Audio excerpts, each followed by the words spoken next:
Welcome to the Surfcast Podcast, your weekly source for surf fishing discussions, tactics, interviews, news, and more. The Surfcast Podcast is hosted by Jerry Audet and Toby Lapinski, two of the most dedicated and obsessed surf fishermen that you will ever meet. The tide is up, the wind is at our back, so let's hit the surf. Last night I was doing some research for the book, my book, and I was reading a lot more into mahi. And man, what an interesting fish, and they just don't get any respect, and I don't know why. There's so many amazing things about them, you know? Oh, definitely. Like the first time I ever hooked up with them, like I don't do a lot of offshore fishing until somewhat recently. The first one I hooked up on, though, I literally turned to Jay and was like, dude, F Albies, this is so much cooler. Like it was like a fun albie to catch. They run harder. They attack the same kind of stuff. You could throw bait at them. Like they were, I don't know what it is. They don't get that respect. Like to me, they absolutely do. And I think they deserve more than what they get. They're like, I don't know, almost like a secondary thought. Like you go offshore and you want to save the trip. Like, dude, let's just go catch some mahi. And I get that because, you know, tuna are big, but I'm like, I could do just a straight mahi trip and have a ton of fun. Yeah, I mean, they get big. They're faster than a bonefish. They're faster than an albie, I believe. They jump, they run, they skitter across the surface of the water. They grow 4 feet long. In 4 years, they make 1 million eggs a year. They're spawning when they're 4 months old. They're wild. They're an absolutely crazy fish. They're just awesome. No, they're like just about the perfect game fish in so many levels, but there's no respect for them. Like they're Rodney Dangerfield. They get no respect. Yeah, it's so crazy. Weren't you saying something about you wanted to catch them on the fly rod?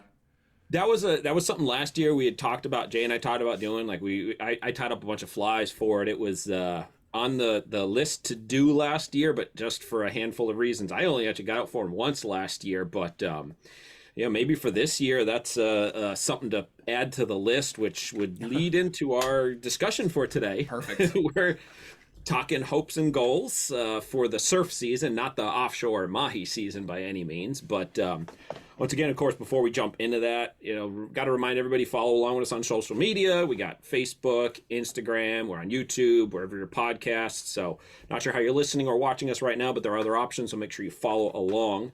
But anyway, jumping into this episode, hopes and goals. Hopes and goals for 2024. Yes. That's what we're talking. We're mostly going to focus on hopes. I'm a very goal-oriented fisherman. I know you have goals too, but they're potentially a little bit more general. And hopes are really fun to talk about because they're sort of a reflection of the past, and it's fun to talk about hope, and positivity. Really, especially for two people who can be fairly cynical. So, Toby, why don't you go first? Let's hear your first hope. Oh, well, I'm actually going to kick it off with a goal for this year. Okay. All right, let's go there. Since we just mentioned the fly fishing for the mahi in passing there, one of the things I'm sort of going to pick up that didn't really accomplish last year. I had set out to finally, as we've talked about, I started the fly fishing the surf for stripers again, picked it back up, and going into last year, I had the plan to. I guess that was a hope, to break 30 pounds in the surf on the fly for striped bass, which is a lofty measure on the fly by no exaggeration. But I was on the track. I was on the right path for it. I had everything going. I hooked a solid fish. I'm not going to say that it definitely exceeded that. I ended up losing that fish, but I was going the right direction and increasing my size and working locations that I felt put me in the opportunity to find those fish and present the fly to them. But then I hit that time of the season last year where I, for a whole bunch of reasons, didn't fish for 7 weeks. So it kind of fell off, and I barely picked up the fly rod after that. So my goal this year is to really try to pick that up again, go back for breaking 30 pounds, and really stick with it. That even if I hit some adverse conditions, things aren't working out quite right, stay with it and don't just quickly default to my usual spinning gear. I mean, I'm still going to primarily throw that, but I really want to stick to it this year because I was learning some stuff and it was fun. I mean, I remember talking to you, like there was an excitement again because it wasn't the same mundane stuff that I'd been doing all along. So that's, aside from my like every year goals, I think that's probably the biggest goal unique that I've got right now for this year. Yeah, it's a good one. I'm still haven't got to that point either. So, and obviously, I mean, your patch of last year was exceptional. I mean, you've never had that before where you had such a long, and so then defaulting back to things that work. That's what happens when you hit like an exceptionally exceptional bad. I mean, that's kind of what happened to me, honestly. That's kind of what happened to me. And, I want to fly fish more too. That's one of my goals, but I'm going to skip right over that because actually this gets to one of my hopes and this is a goal, I guess, actually. Hopefully this is the last time I talk about it. But with my knee last year really was, adversity for me as well. I ended up abandoning one of my key things that makes me productive, which is fishing patterns and focusing on a small spot with a very specific set of parameters and variables that have to line up. And not one spot and not 3 spots, but 5, 6, 8 spots, and meticulously taking them apart and fishing the patterns and the windows that are most productive for big fish. That's generally what I do. That's my bread and butter every season. I did not do that very much last year, especially after May, because at least until September, because my knee hurt, I was having trouble fishing at all, and I just wanted to get out and fish, so I started to run around chasing bodies of fish. Now, we did have a very nice body of fish somewhere that was sort of positive reinforcing or negative reinforcing, depending on how you look at it. And so, it became very tempting every night to abandon all of my well-laid plans and goals and, process from years of, meticulous analysis and just go out and just go and just walk and cast and find the structure as you went and catch fish and catch fish and catch fish. And, most of those fish were 12 to 20 pounds. And I know that my big fish productivity really suffered because I didn't focus on the patterns, but I didn't have the mental or even at times the physical ability to focus in on that. So I really hope, and one of my goals is that I will be focusing down more again on my patterns and sort of, going back to these well, analyzed spots, I guess is what I want to say. Well, it's funny, like along those lines with that, what you're saying, it's like so easy to get pulled away from what you're focused on, like when you deal with the adversity. And granted, physical like that, I mean, I've run into that too with shoulder issues and things, so I totally get it. It's so much easier then to say, rather than fighting through the pain, to like add into the suffering of hunting the big fish and like breaking it down and all the work that we put into what we do, to just default on like, well, it's a little bit easier. It's going to, it's not going to hurt as much at the end of the night. And I mean, realistically too, with your case at that point, not knowing what was going on, the concern of making it worse, like weighing on it. I mean, I was stupid, like with my shoulder, I was like, screw it. I'm just going to keep casting through it, and so be it. In 10 years, I'll suffer. And now I am. So I didn't go about it the smartest way at that time, but it's like, it's easy to take that easy step. It's not easy to say like in that regard, but just to modify what you're doing on the fly for those concerns. Yeah, and I think, you and I have discussed this many times, as many other anglers who do the same thing say, fishing for big fish is a lot of suffering. It's a lot of just suck, right? And when you're already in pain and it already kind of sucks and you're not even fishing, to stand there and suffer on top of suffering can be really hard. And also knowing that a lot of these places I pattern are rocky, and that one step off that boulder could be the season-ending step. It became much more tempting to fish easier places. Not that the easier places necessarily always have smaller fish. It's just that that's what I had, and that's what happened. I reinforced it that way. So yeah, it's a little bit, again, going full circle back. It's exactly like what you're talking about with the fly rod, where you hit the adversity in your life and you went, forget it. I'm not taking on another adversity. I love fishing too much. This is too important to me. I'm going back to my strength. You know what I mean? And that's what happened to me too. So maybe we both need to say our real goal, our real hope is that we're just tougher and not such wussy babies. Yeah, right. Toughen up a little bit. Deal with the suck more? I don't know what the right phrasing is. So that's funny. So what's your next one?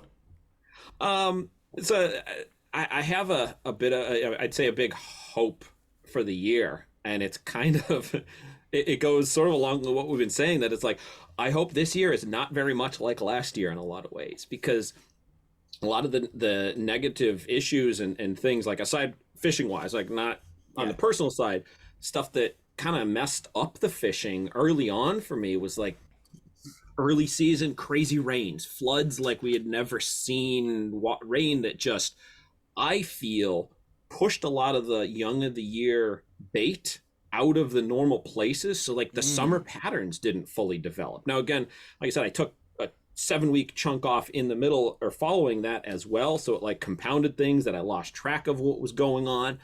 But even from the people I was still communicating with, my network that I was talking to, they had basically found that like the bait was gone. The small bait that fuels that summer, as it's growing up, wasn't where it normally is. It was either nowhere to be found or in places that were essentially inaccessible to me from shore. And from that, it also, I mean, it pushed out the adult bunker. So, I mean, I hope I hope I have access to adult bunker, because I don't chunk all the time, but I love for chunking to always be an option. And when it's completely off the table, like it was last year, I chunked one time last year. I looked for bunker a bunch of times and then just stopped. But even the one time I went, Jay got it on his boat in Rhode Island, and texts me when he comes back in. He's like, "Dude, I got bunker. We're fishing tonight." And I'm like, I'm not gonna pass that option up by any means. We didn't have a good night. Like, we caught some fish. It wasn't the you have bunker, you catch giants by any means. But I literally just chunked one time last year. Like, that's the least I've done it since I started chunking again. Yeah, I mean, you and I tried. I mean, we tried at least, it was at least once, or maybe it was a couple of times we tried. A few times. Yeah, we tried a few times. And you even trickled down to like, okay, I'm going to try, we tried, this is the reliable spot, now we're going to go to this one. Now I'm going to, okay, there's one more I'm going to try. It's, and it just, you couldn't put it together. They just weren't there. Yeah, the only place that I found accessible bunker for me from shore, they stayed outside of range to throw my cast net. Now, I could have probably pieced together enough with a snag hook, but like as I was talking last week, now, I mean, to snag up 30 bunker is a lot of work. So I'd rather be more efficient and throw the cast net. But then on the nights when they just don't want to cooperate and don't want to come at your feet, which it was funny that that night that I'm thinking about, I was seeing them, they were outside of range. And, with a 10-foot, 20-foot cast net, you don't have a whole lot of range. And I'm not the best person throwing it. So, I mean, they basically got to be at my feet. So if they're 25 feet away from where I am, they're outside of range. It's not going to work. And what I ended up doing when I was just pissed off that I couldn't get them, I remember I took my super bright light and I flashed it down in the water in front of me. And there was like a 25-pound plus striped bass chilling in front of me. I'm like, well, now I know why they're not coming. I'm standing here for like an hour, and this thing's probably been going back and forth, keeping the bunker away from me, and that's quickly funny. Considered castrating him just to spite him, but obviously didn't. That's funny. Yeah. He's just pushing all those bunker right off. That's funny. That was interesting to see happen, but immediately knew why they wouldn't come close. Because the other thing, I couldn't figure out why. I mean, I would stand there for 5-10 minutes, dead silent, no light on the water, like the tricks that I've learned, because eventually the bunker, if there's nothing stopping them, they'll come by you and they'll circle and they just do their bunker thing. And they would not that night, and I couldn't figure out until I saw my little friend. Yeah, that's funny. So do you think you'll preferentially, like, I mean, will you, on any given night look first, or do you think you'll just sort of return to your normal pattern? Like, are you going to preferentially try even harder? No. Because what I'll do is, I'll try to fall back into usually how I work it through, where I'll spend time here and there during the day looking. I'll poke around, I'll work through my network. I'll give the occasional night where I start off looking for it so that I can kind of get a feel. But I'm not going to go out of my way, because if I start putting too much effort and time into looking for the bunker to start my nights, Yep. I end up spending half the time looking, not doing it, and missing, fishing windows. So you're fishing, but you're not fishing for the right species. Yeah. I mean, unless I'm, for whatever reason, like totally committed on a given night that it's bunker or I go home and go to sleep, which I've done and can get into, I don't want to fall into that. Like, I really only fall into that side of it when there's tons of bunker. When it is like an amazing amount and they're easy, then I'm more willing to, like, bunker is the thing. And if I don't get them tonight, I'm actually going to sleep and not fish at all to save myself for tomorrow night. Yeah. Gotcha. So unless there's a lot, which I'd love to have, but don't foresee happening, I'd try not to overcommit to that hunt. Do you think all that rain influenced your fly? Do you think that, like, because you're talking about young of the year and a lot of fly guys, you're speaking their language. Do you think that affected? Will it affect? Does it affect? I mean, yeah. So yes and no. Okay. That answer. Yeah. What I mean depends, by that, as we say. Yeah, it depends. What I mean by that is, with my goal on the fly side of not targeting schoolies, I didn't care if I wasn't replicating peanuts. I wasn't replicating sand eels. I was throwing beast flies, hollow flies, big, stupid, heavy, bulky stuff that doesn't look like those anyway. Now, but the fact that the bunker was pushed away, wasn't around as much, I think actually in that regard might have hurt my options, because there wasn't the bunker as often. So, and especially if there's a lot of bunker in close, like my idea going into last year, the picture that I drew in my mind was that we're going to have the schools of bunker coming along. They're going to be close enough to the shore, to my feet, that I can poorly cast this bunker fly at them. Sling that thing out 15 feet. Yeah. And even that never happened. Like, not that it happens a ton year to year, but it would happen enough where that was my thought, that when that pattern is developed, that's a fly night, and I'm going to be putting that bunker fly out. And I think the rains, while it didn't directly push the little stuff, the traditional fly size bait, kind of what you were saying, it did still affect my ability because of the way I was going about it. And gotcha. As the season progressed, and like after I got back into surf midsummer, late summer, early fall, I noticed immediately, like, there was, I must have said it to you a bunch of times, I did not see peanut bunker until I didn't see peanut bunker in the surf until like October, November range. It was super late October. Yeah, it was crazy. So it was all screwed up. So again, my hope is, if nothing else, we don't have a early summer crazy rainstorm again. I don't want it too dry though. On the flip side, I just want it normal. Yeah. Just a normal year. Yeah, that's right. That's right. Well, this is interesting. Listen, you say this because one of my hopes is bait related too, and that's very rare. Anglers who know me, they know my writing, my seminars and stuff. Not a big bait guy. I'm not focused on matching the hatch. I'm not chasing around bait schools. Bunker can actually be a pain in the ass for me a lot of times. Those kinds of things that pulls fish away from some of my patterns that I was talking about. But one thing I saw last year was mullet. And for me, mullet, in the few spots that I actually have it, is a pretty rare thing. It's a 2, 3, 4, 5 year thing. It doesn't happen every year. I'll take that back. I actually do think it happens every year. I don't always have the right pattern to take advantage of it. So everything has to line up. I have to get the right winds, the right tides, the right moons, and then the mullet. The mullet might be there, but if I don't have those other factors, it doesn't matter. So the last really good year for it was 18. For me, I had some really good nights. I had one night, it's one of my biggest regrets, that I couldn't have taken a better advantage of it. I lost a lot of plugs and a lot of big fish. It was crazy. This year, I stumbled upon them. They were in the right place, but they were there a lot earlier than I expected. It was August. And at the end of August, I had a 38-pound fish that was on those mullet. But the first couple times I went out, I was testing a rod, and the rod wasn't sufficient, and I wasn't really prepared for them. I was actually out looking for the young of the year peanuts that you are talking about. And there can be a pretty good pattern on them at this spot. And not, teen fish to, 20s pounds. Not big. So now, when you found the mullet, if I recall, didn't, like, initially you not realize that's what it was? No, I didn't realize it was what it was. Yeah, no. Yeah, it was like, No. I don't remember if it was not even the first night. I'm trying to remember it exactly, but I thought it was like almost an after, like, that's what it was. This is what, and it's here. It was almost a full moon after. Okay. Yeah, it was a long time. It was like 8, 9, 10 days, something like that. The first few times I suspected, but I never saw. I never looked. I never took the time to, I don't want to shine a light around, whatever.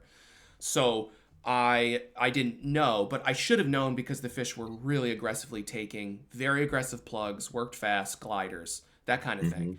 And I lost 2 very nice fish. I had that 38. I had quite a few fish in the 20, 25 pound range and all kinds of smaller ones. Sometimes on those mullet, you'll get fish that are 23 inches long, and then all of a sudden you've got a 33 pound fish, Yes. It's interesting, and they're fairly big. That's a fairly big bait, but they're not massive. So that's one of the things I really hope comes back. And if it all sort of intersects with the first few storms and stuff, it can be outrageous, just the best. And so it's probably not going to happen, but that's why it's a hope. That's definitely was a hope. And just also something I know that's going to happen, though. One of my other goals, hopes, is last year I was able to fish with my dad. I was able to take my dad out into the surf for the first time in his whole life. He retired a couple of years ago, and he now lives most of the time in Maine and Florida. They used to live in Vermont, way far, 6 hours away.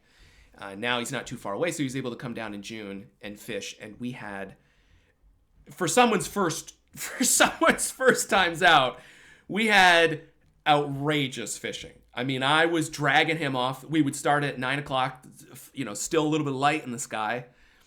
And I'm dragging him off the beach at 3:30 in the morning. Dad, we got to go home. Dad, I'm not going to make it home. Like, I have to drive home. We're not going to make it. I remember the first night. We only did 2 nights because couldn't do anymore because he was so destroyed, like just so exhausted.